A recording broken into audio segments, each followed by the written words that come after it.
Hello guys, welcome to my channel. నేను ఈరోజు ఒక హెయిర్ స్టైల్తో మీ ముందుకు వచ్చేసాను.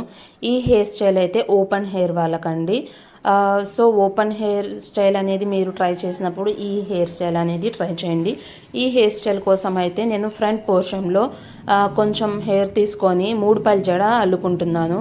అల్లేసిన తర్వాత మీకు నేను చూపించినట్టుగా అలా షేప్ రావంటే ఏం చేయాలంటే 3 పైల జడ అల్లిన తర్వాత ఒక పాయ పట్టేసుకొని జస్ట్ హోల్డ్ చేసి లెఫ్ట్ హ్యాండ్తో రైట్ హ్యాండ్తో మిగతా 2 పాయలు పట్టుకొని పైకి పుష్ చేయాలి. పైకి పుష్ చేయటం వల్ల ఏంటంటే మీకు అలా ఫామ్ అవుతుందన్నమాట.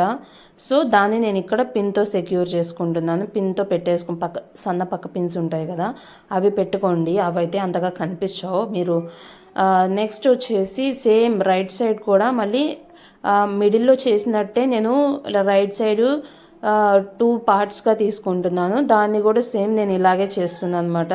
సేమ్ 3 పాయల జడ అయితే అల్లేసాను, 3 పాయలతో అల్లేసాను. ఒక పాయ పట్టుకొని మీకు లెంత్ ఎంత కావాలి ఎంత అనేది దాన్ని బట్టి చూసుకొని మీరు అలా పైకి పుష్ చేసుకోవాలి.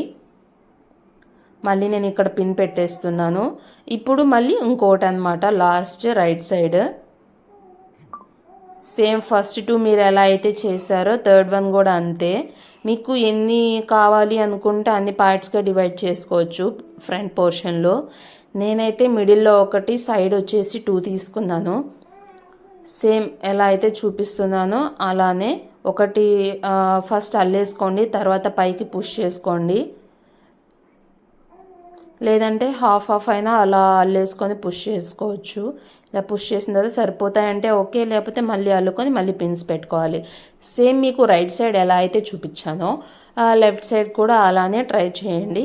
అంతేనండి హెయిర్ స్టైల్ అంతా అయిపోయిన తర్వాత నేనేం చేస్తున్నానంటే లాస్ట్లో వచ్చేసి ఏదన్నా పిన్తో ఆర్ సైడ్ క్లిప్స్ అలాంటివి కాకుండా క్లిప్తో నేను అక్కడ లాస్ట్లో పిన్స్ పెట్టాను కదా, పక్క పిన్స్ అక్కడ పెట్టేస్తున్నానండి. అంటే అదర్వైజ్ మీరు ఫ్లవర్స్ అయినా యూస్ చేసుకోవచ్చు. So that it gives a simple good look అనమాట. సో ఇంతేనండి హెయిర్ స్టైల్. ఐ హోప్ అందరికీ నచ్చింది అనుకుంటున్నాను. మీకు నచ్చితే like, share and subscribe. Do comment ఎలా ఉంది ఏంటి అనేది. So thanks for watching.